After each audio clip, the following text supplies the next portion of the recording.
இந்த இப்போ இவனே காசு தரலன்னு ஓடி போயிட்டாங்க. யாரு? பீகார்காரன். இல்ல பீகார் எலெக்ஷன் தொடர்பா எனக்கு வேலை இருக்கு. அதெல்லாம் சொல்லலையே. தற்காலிகமா என்ன டெய்லி வந்து புடிங்கிட்டா இருக்காரு அவர் உட்காந்து தமிழ்நாட்டில்.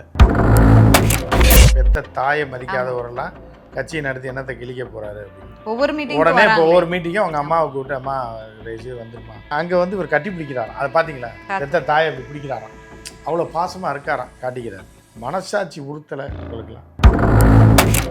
பாஜக இல்லாத அதிமுகவும் விஜயும் சேரவே முடியாது. ரெண்டு பேர் ஒருத்தரத்துக்கு உள்ளே வச்சுருவாங்க, ஒருத்தர் இலையை பிடிங்கி விட்டு தெருவில் விட்டுருவாங்க. அனுராஜாலாம் பாவம். அவர் என்ன இவ்வளோ நாள் அதிமுக இருந்துட்டு வேற என்ன இப்போ விடுதலை சிறுத்தையில போய் சேர முடியும்? அவர் மானங்கட்ட பொழப்பு பொழைச்சி தான் ஆகணும். சோறு போடுறேன்றாங்க, வேற என்ன சென்னை சில்க்ஸின் ஆஹா ஓஹோ ஆடி சேல் 50% வரை தள்ளுபடி. அறுவை சிகிச்சையில் கத்தை என்பது வரலாறு, ரோபோட்டிக் சர்ஜரி என்பது இன்றைய கூறு. தங்கம் புற்றுநோய் சிகிச்சை மையம், நாமக்கல் மற்றும் கான்பூர். ஜார்ஜ் தாமஸ் ராணுவ நினைவுகள் மற்றும் போர்க்கலை 2 நூல்கள் வெளியீட்டு விழா. இடம் அன்பகம். நேரம் காலை 10 மணி. ஜூலை 20ஆம் தேதி. மதிய உணவு உண்டு. நுழைவு கட்டணம் ரூபாய் 100. இன்றே முன்பதிவு செய்யுங்கள். நேயர்களுக்கு வணக்கம். நிகழ்ச்சியில் சிறப்பு விருந்தினராக ஃபர்ஸ்ட் லைன் ஆசிரியர் மூத்த பத்திரிகையாளர் உமாபதி கிருஷ்ணன் இணைந்திருக்கிறார். பேசலாம். வணக்கம் சார். வணக்கம். தமிழக வெற்றி கழகத்தின் தலைவர் விஜய் வந்து பாஜக அழுத்தத்தால வராரு, பாஜக பேக்கப்ல வராரு, இதனால வராரு, அதனால வராருன்னு 1000 விமர்சனங்கள். ஆனா இன்னைக்கு எந்த காலத்திலையும் பாஜகவோட கூட்டணி கிடையாது, விஜய் தான் முதல்வர் வேட்பாளர், தனியா தேர்தலை சந்திக்கிறோம், தனித்தே போட்டி அப்படின்னு அறிவிச்சிருக்காங்க. பாஜகவுக்கு எதிராக பல்வேறு தீர்மானங்களையும் நிறைவேற்றிருக்காங்க. இப்ப என்ன சொல்ல வரீங்க? தமிழ்நாட்டுல 4 முனை போட்டி, இந்த தேர்தல் களம் எப்படி இருக்கு? 4 முனை போட்டி 5 முனை போட்டிலாம் கிடையாதுமா. இது என்ன அது சேலம் மேம்பாலமா? 4 ரோடு 5 ரோடுன்னு வருது. 8 வழிச்சாலை. 8 வழிச்சாலை இல்லைம்மா. வேற எந்த ஊர்ல 5 முக்கு 4 முக்கெல்லாம் நிறையா இருக்காது. சென்னையில கூட கிடையாது. சேலத்துல போனீங்கன்னா இருக்கும் 5 முக்கு 4 முக்கு அப்படின்னு. 4 ரோடு தாண்டி 5 ஹைவே ரோடெலாம் வந்து மீட் ஆகும் சேலத்தில். அப்படி ஒரு ஊர் சேலம். அந்த மாதிரி கிடையாது. இது வந்து என்னென்னா யார் யார் போட்டி போகிறாங்களோ அவங்களெல்லாம் வந்து நீங்கள் வந்து இவர் இத்தனை முக்குன்னு சொல்லி கணக்கில் எடுக்க முடியாது. முட்டு சந்தெல்லாம் முக்கில் வராது. அப்படி இல்லை சார். பல கருத்து கணிப்புகள் பெரிய கட்சிகள் கிட்டத்தட்ட 5 to 20% வாக்கு வாங்குவார் அப்படிங்கிறது அவரே ஒரு பெரிய போட்டியே இடலனாலும். யார் சொன்னது? யாரு கருத்து கணிப்பு சொன்னது? யாரு? பாண்டேவா இருக்கும். இல்லைன்னா எவனாவது வடநாட்டு பன்னாடைகளாக இருக்கும். இதை தவிர வேற ஒன்றும் இருக்காது. அவங்கெல்லாம் காசு வாங்கிட்டு ஏதாவது சொல்லுவாங்க. இந்த இப்போ இவனே காசு தரலன்னு ஓடி போயிட்டானே. யாரு? பீகார்காரன். இல்ல பீகார் எலெக்ஷன் தொடர்பா எனக்கு வேலை இருக்கு. அதெல்லாம் சொல்லலையே. தற்காலிகமா என்ன டெய்லி வந்து புடிங்கிட்டா இருக்காரு அவர் உட்காந்து தமிழ்நாட்டில். கட்சி ஆஃபீஸ்க்கு டெய்லி காலைல 10 மணிக்கு வந்துட்டு பிரசன்ட் சார் காலைல 10 மணி இப்போ கட்சி ஆஃபீஸ்க்கு வந்துடுவார். சாயந்தரம் 6 மணி வரைக்கும் உட்காந்து சீட்டை விட்டு எந்திரிக்க மாட்டார். இப்போ அவருக்கு அங்கே வேலை இருக்குன்றால லீவு போட்டு போகிறாருன்றது. நீ வந்தே 1 வருஷம் ஆச்சு. ஒரே ஒரு முறை தான் வந்திருக்க. இதில் வந்து தற்காலிகமாக விலகிறேன். நீ என்னமோ டெய்லி வந்து என்ன இல்லை இருக்கவா லூஸுன்னு நினச்சிட்டேன். விஜய் கட்சியில் இருக்க வேணா லூஸுன்னு நினைக்கட்டும். அதை பற்றி என்னத்தையும் பண்ணி தொலைக்கட்டும். 4 மெண்டலும் 3 கேனைன் வச்சிருக்க கட்சி தான் நினைக்கட்டும். அக்கா ஊரில் வந்து இவன் வந்து ஏதோ டெய்லி காலைல விஜய் கட்சியில் உட்காந்து வேலை பார்க்குற மாதிரியும் லீவு போட்டு பீகார் தேர்தலுக்காக போகிறேன், ஏன்னா இங்கே வேலை ரொம்ப டைட்டாக இருக்குது, 2 வேலையும் என்னால் பார்க்க முடியலன்னு போகிறேன். நீயே வந்த ஸ்டார் ஹோட்டலில் சந்திச்சா 2 பேரும் சூப்பு குடிச்சிங்க, பேசி போயிட்ட, காசு கேட்டேன், அப்புறம் தரேன்னாயே போனேன். திருப்பி இப்போ வந்து காசு கேட்டிருக்கேன் எலெக்ஷன் செலவுக்கு. இல்லை இப்போல்லாம் எங்களால் கொடுக்க முடியாது, நீ சொல்கிறது பூரா பொய்யா இருக்குது அப்படின்னோடனே சரி அப்போ நான் இன்னொன்று சொல்லியிருந்தாரு. அந்த ஃபர்ஸ்ட் மீட்டிங்கில் மேடையில் பேசும்போது நான் வந்து விஜய்க்கு ஆதரவாக வந்து வரல, நான் விஜய்க்கு இங்கே நல்ல மாசு இருக்குது, விஜய் அவர்களுக்கும் ஒரு ஃப்ரெண்ட்ஷிப்பான ஒரு சப்போர்ட்டுக்காக தான் வந்திருக்கேன், அது போக பீகார் தேர்தலில் விஜய் வந்து எனக்காக பேசுனா எனக்கும் அங்கே சப்போர்ட்டாக இருக்குன்ற பாயிண்டே அங்கே மென்ஷன் பண்ணியிருந்தார். ஒருவேளை அதில் ஏதாவது பிரச்சனையாக இருக்குமோ? இல்லை, விஜய் வந்து தன்னுடைய தாய் தந்தையே மதிக்காத ஒரு ஆள் போய் பீகாரில் போய் இவருக்கு பிரச்சாரம் பண்ணுவார். அவங்க அப்பா கூப்பிட்டே வீட்டுக்கு போக மாட்டார். அவங்க அம்மா இப்போ வந்து என்னென்னா ஒரு சென்டிமெண்ட்டாக அதுதான் நம்ம ஃபஸ்ட்டு முதல்ல நம்மளும் போட்டோம், பலரும் போட்டாங்க. பெத்த தாயை மதிக்காதவரெல்லாம் கட்சியை நடத்தி என்னத்தை கிழிக்க போகிறாரு அப்படின்னு. உடனே இப்போ ஒவ்வொரு மீட்டிங்கும் அவங்க அம்மாவை கூப்பிட்டு அம்மா ரைஸு வந்துருமா அப்படின்னா அந்த அம்மாவும் பெத்த மனம் பித்து பிள்ளை மனம் கல் அப்படின்ற கதையில் இருந்தால் கூட அந்த அம்மா வந்து நிற்கல, அங்கே வந்தாவது மகனை பார்த்துக்கலான்ற ஒரு பெத்த தாயோட ஆசை, ரைட்டா? அப்படி இருக்கு. ஸோ அப்படி இருக்கும்போது என்னன்னா அங்கே வந்து இவர் கட்டி பிடிக்கிறாராம். அதை பார்த்தீங்களா? பெத்த தாயை அப்படி பிடிக்கிறாராம், அவ்வளோ பாசமாக இருக்காராம், காட்டிக்கிறார். மனசாட்சி உறுத்தலை உங்களுக்கெல்லாம். ஏன்னா பெத்த தாயை வந்து வர வச்சு 10ஓட 11 அத்தோட இது ஒன்றுன்ற மாதிரி அது நிற்கிது. அந்த அம்மா அதை வந்து இப்படி வந்தோடனே கட்டிப்பிடி. இதெல்லாம் வந்து முட்டாள்கள் வேணால் புரிந்து கொள்ளாமல் இருப்பாங்க தவிர ஏன்னா. ஆனால் பொதுமக்களுக்கு தெரியாதா? ஒவ்வொரு தாயும் ஒரு வீட்டில் இருக்காங்க. இப்போ உங்கள் பையனே இருக்குது, சின்ன பையன்தான். அம்மா இனிமேல் வராதம்மா, சாப்பாடை வந்து ஆஃபீஸ் கொடுத்து விட்டுரு, ஸ்கூலுக்கு கொடுத்து விட்டுருமா, உன்னை வருஷத்துக்கு ஒரு டைம் தான்மா பார்ப்பேன் அப்படின்றான்னு வச்சுக்கோங்க. எப்படி இருக்கும் உங்களுக்கு? 2 அரை சப்புன்னு விடுவீங்களா இல்லையா? விடுவீங்களா இல்லையா? அப்போ அந்த தாய் மனம் எவ்வளோ பதைக்கும், அரையணும் போன தோணுமா இல்லையா? என்ன எதுக்காக விட்டு வச்சுருக்காங்க? சரி, ஒரு கட்சி தலைவன் 50 வயசு ஆகி போச்சு, இந்த பையனை அடிக்க முடியாதுன்னு தானே அந்த தாயை கூப்பிட்டு பொம்மை மாதிரி வச்சுட்டு இப்படி கட்டி பிடிக்கிறது. அவங்களுக்கு பழகியும் போயிடும். ஆமாம், அவங்களுக்கு சரி நம்ம மகன் இப்படி தான், சரி கட்சிக்காகனாலும் பொழப்புக்காகனாலும் நம்மளை தேடுறானே, வந்து நிற்க சொல்கிறானேன்னு அந்த தாய் வருவாங்க. அது அப்பா வரவேடான்னு, அப்பா வந்தால் 2 பேரும் ஓடி போயிருங்க, இந்த பக்கம் வந்துடாதான்னு இருக்காங்க. அப்பா மட்டும் கூப்பிட்டு வந்துடாத. இல்லை, பலமுறை பேட்டி வேற கொடுத்துட்டாரு அவரு. யாரு? புசி ஆனந்த் வந்து ரொம்ப ஏமாத்துறாரு விஜய. இல்லை, அவங்க அப்பா மூஞ்சிலையும் முழிக்க அவர் தயாராக இல்லை, வராதேன்றார். நீ ஹீரோவா நடி, அவரும் விஜய் மாதிரி ஆகணும்னு சொல்லி நம்ம பெத்த பிள்ளை இவ்வளோ தூரம் ஆக்கி விட்டோம், நம்ம இந்த காலத்தில் விஜய் ஆயிடுவோம்னு அவரும் பல படங்களில் நடிச்சிருந்தார். ஆனால் வியாபாரம் ஆகலை. ஸோ அந்த மாதிரியான நிலைமையில் அவர் இருக்கார். அவர் தான் வசதி இருக்குது, காசு இருக்குது. ஏன்னா உடம்பு சரியில்லைன்னா ப்ரொடியூசர் கவுன்சிலில் காசு கொடுத்துட்றாங்க, இன்சூரன்ஸில் அப்படின்றதுனால இந்த பக்கம் கூப்பிட்டு வராதுன்ட்டாங்க. ஸோ இப்படி ஒரு ஆளை வந்து நீங்கள் வந்து ஊரெல்லாம் ஏமாத்தணும் தான் நினைப்பான். அங்கே விஜய் எவ்வளோ பெரிய அப்பா டக்கர்னு அவனுக்கு தெரியாது. யாருக்கு? பிரசாந்த் கிஷோர். விஜய்கிட்ட எப்படி ஒரு 500 கோடியை போட்டுடலான்னு வந்திருக்கான். சொன்ன பில்டப் கொடுத்து நீ தான் ஜெயிப்பான்னு நம்ம சொன்னால் ஏமாத்துறான். விஜய் வந்து பிரசாந்த் கிஷோரோட 10 மடங்கு பயங்கரமான ஆள். தட்டி விட்டாப்புல. இப்போ இடையில காசு கேட்க ஃபோன் பண்ணியிருக்கான், செலவுக்கு ஏதாவது காசு கொடுங்கன்னு. நோ, அப்புறம் பார்ப்போம் அப்படின்னு. நீ என்ன செஞ்ச, மஞ்சளை ரைத்தாயா நாற்று நட்டாயா உனக்கு காசு கொடுக்குறதுக்குன்னு சொல்லி தடுத்து விட்டோன்னே, இல்லை நான் தற்காலிகமாக பீகார் எலெக்ஷனுக்கு போகிறேன். அப்போ தான் விஜய் பயப்படுவாப்புல. சரி வாங்க கோச்சுக்காதீங்க, எவ்வளோ வேணும், ஒரு 100 கோடி அனுப்புகிறேன் செலவுக்குன்னு சொல்லுவாங்க.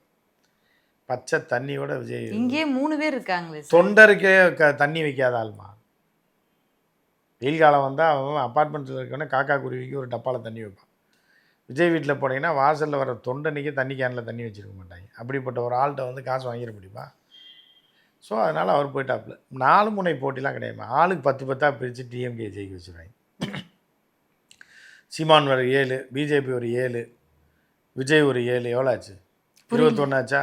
21. மீத பாமகவும் வந்து யாரோட சேர்ந்து ஒரு 7 பாமகவும் இப்போ 2 சேர்ந்து இப்போ இது ஏடிஎம்கே ஒரு 20, திமுக ஒரு 40 முடிஞ்சா. இல்லை, இப்போ விஜய் வந்து தனித்து போட்டி அப்படிங்கிறது திமுகவிற்கு ஒரு நல்ல காரியம் தான், அது நல்லது தான் அது அப்படின்னு. திமுகவை ஜெயிக்க வைப்பதற்காக தான் விஜய் வந்து மறைமுகமாக போட்டி போடுவது திமுகவுக்கு தான் நல்லது. இல்லை, வாக்குகள் பிரியும் இல்லை. இப்போ விஜய் வந்து யங்ஸ்டர்ஸோட வாக்குகளும் போகும், சிறுபான்மையினரோட வாக்குகளை அட்ராக்ட் பண்ணி தான் அவங்களுடைய பல பேச்சுக்கள் இருக்கு. சிறுபான்மையினருக்கு எதிரானவங்க திமுக, பாஜகவும் திமுகவும் ஒன்று தான் அப்படிங்கிற மாதிரி தான் விஜயோட பிரச்சாரங்கள் இருக்கு. ஒரு விஷயம் உங்களுக்கு சொல்றேன் பாருங்க, திமுக வந்து வடை சுடுற ஆயா மாதிரி 100கணக்கான வடை சுடுற அளவுக்கு 2 சட்டியில் மாவு வச்சிருக்கும், பருப்பு வடை உளுந்த வடைன்னு சுட்டுக்கிட்டே இருக்கும். இந்த காக்கைகள் வந்து ஒரு வடையை தூக்கிட்டு போகிறதுனால ஆயா காணாமல் போயிடுவது. ஆயா சட்டி நிறையா மாவு வச்சிருக்கு, புரியுதா? அவங்க சிம்பிளாக சொன்னால் இதுதான்.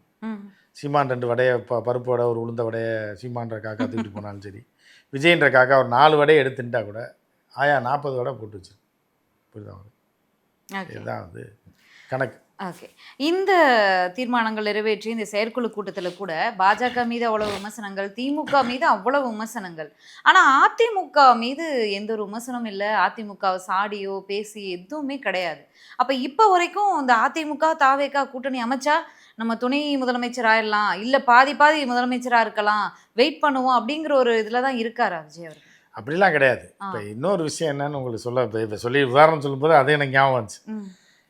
திமுகன்ற ஆயா வடை சுட்டு வச்சிருக்கல 2 வடையை விஜய் திட்டு போறதுனா அந்த ஆயாவுக்கு எந்த பிரச்சனையும் வராது. காக்கா தூக்கிட்டு போகிற யாரும் பார்க்க மாட்டாங்க, ஒரு 40 வடையில் 2 வடையை தூக்கிட்டு போயிடுச்சுன்னு விட்டுருவாங்க.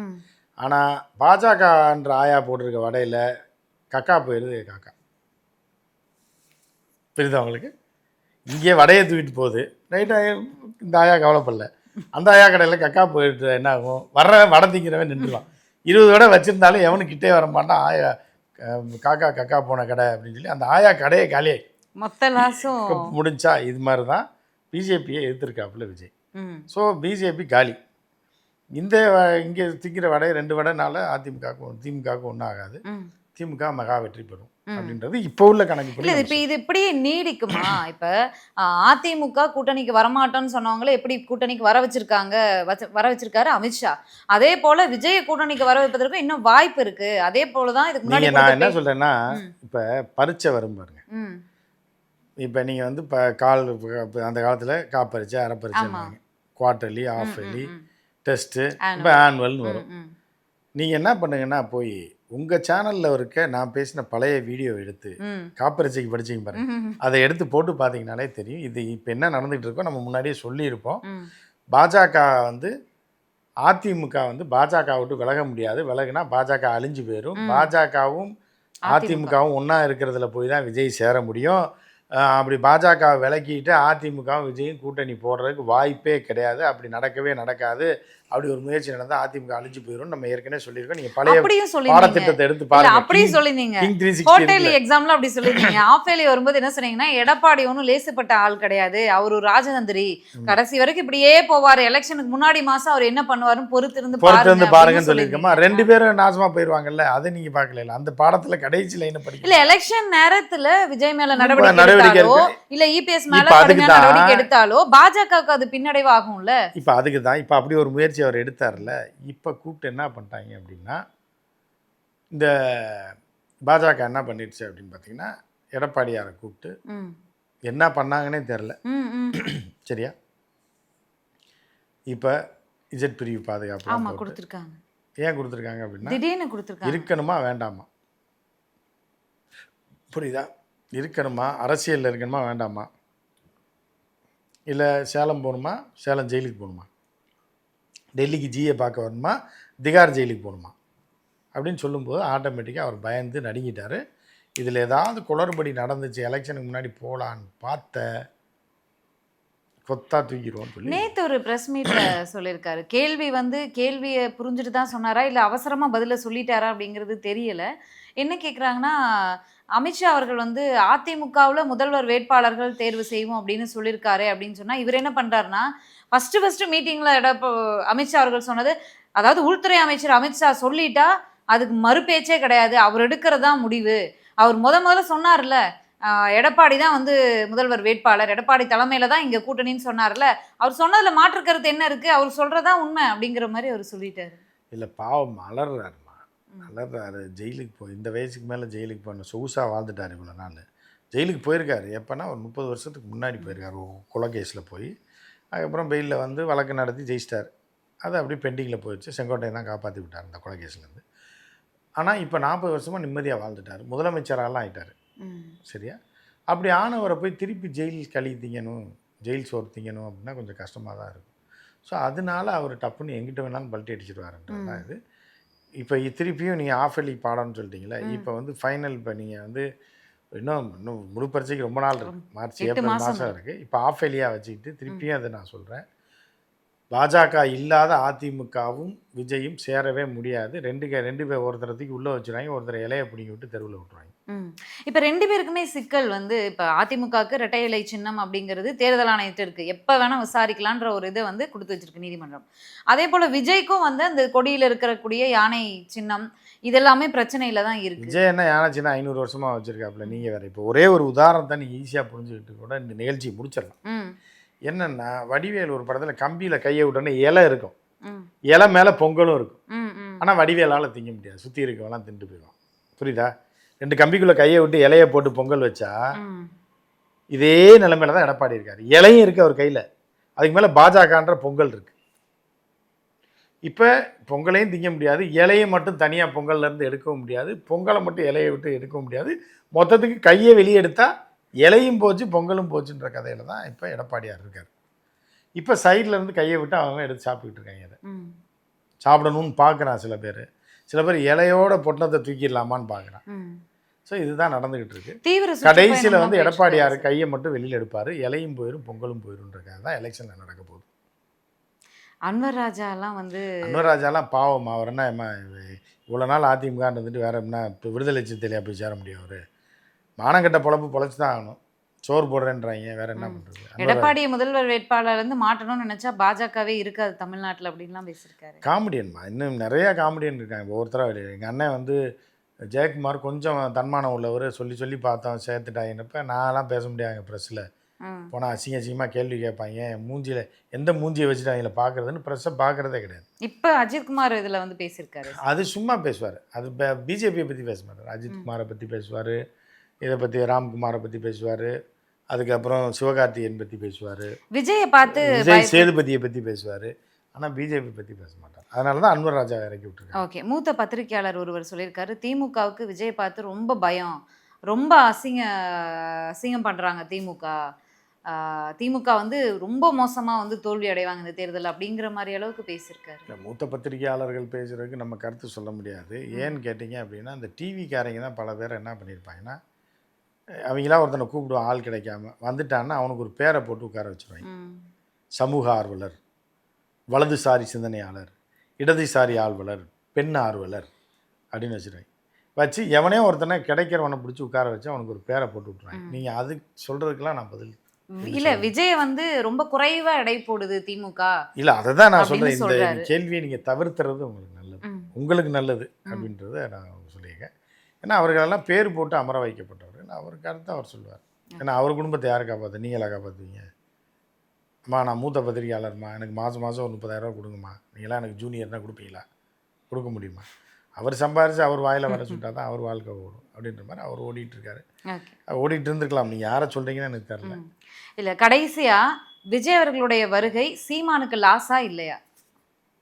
நீங்கள் வந்து 2 பலசர கடை பக்கத்தில் இருக்கும்போது எதுக்கு லாஸ்ன்னு சொல்லி கேட்டிங்க அப்படின்னா சொல்ல முடியாது.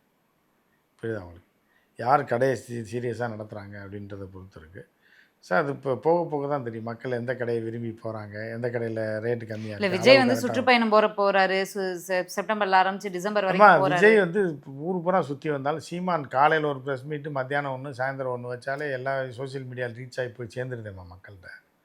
அதனால் செலவு இல்லாமல் ஒரு ஐடியா கண்டுபிடிச்சி வச்சுருவாங்க. விஜய்னால பேசவே தெரியாது.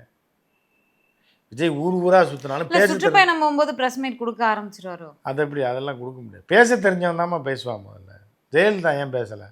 2 கேள்வி சுருக்குன்னு கேட்டாங்கன்னா டென்ஷன் ஆகி அவனை எதாவது பண்ணிடும், அஞ்சு விடும், இல்லைன்னா அவனை தூக்கி விட்டுரும். மைக்கு தூக்கி எதுக்கு தேவையில்லாமல் பண்ணணும்னு சொல்லி சிந்திக்க தெரியாதவரெல்லாம் அப்படி தான் வருவாங்க. இப்போ சீமான்லாம் பார்த்தீங்கன்னா 2 மணி நேரம் பேசணும்னாலும் பேசுவாங்க. ஆனால் விஜயால் பேச முடியுமா? 2 நிமிஷம் கூட எழுதி வைக்காமல் பேச முடியாது. ஏன்னா ஏன்னு கேட்டால் இலவும் தெரியாது எட்டும் தெரியாதுன்றக்காக தான். ஸோ இவர் போய் சுற்றுப்பயணம் போய் என்னென்னா மூஞ்சியை காட்டி இப்படி கும்பிடுவாப்புல, கையை காட்டுவாப்புல, brothers and ladies and sisters and என்னென்னமோ சொல்லுவாப்புல. என்ன அது என்னமோ சொல்லுவாப்புல, அது மறந்துட்டீங்க. அது கூட உங்களுக்கு ஞாபகம் இல்லைன்னா அப்போ ஒரு கட்சி தலைவனோட நிலையை நினச்சி பாருங்கள். ஏதோ ஒன்று பேசுவாப்புல, ப்ரோ என்ன ப்ரோ அப்படின்னு. அந்த மாதிரி தான் போயிட்டுருக்கு. சரியா? ஸோ அதனால் விஜயெல்லாம் பாவப்பட்ட ஜீவன். ஊரில் சுற்றி வருவாப்புல கும்பிட்டுக்கிட்டே. அதில் இந்த செயற்குழு கூட்டத்தில் பேசும்போது கொள்கை பரப்பு செயலாளர் ராஜ்வேல் நினைக்கிற ஒரு பேர், அவர் பேசும்போது அவர்தான் ஒரே ஆங்கர் நல்லா அதாவது ஒரு நிகழ்ச்சி தொகுப்பாளர் ஒருத்தர் தான் அவருக்கு தெரியும்.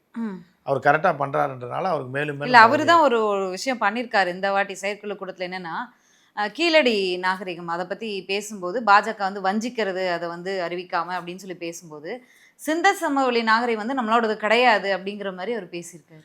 அவங்க ஏதாவது இப்போ 10 ரூபா நோட்டை வாங்கி படிச்சுட்டு பேசுகிறவங்கம்மா.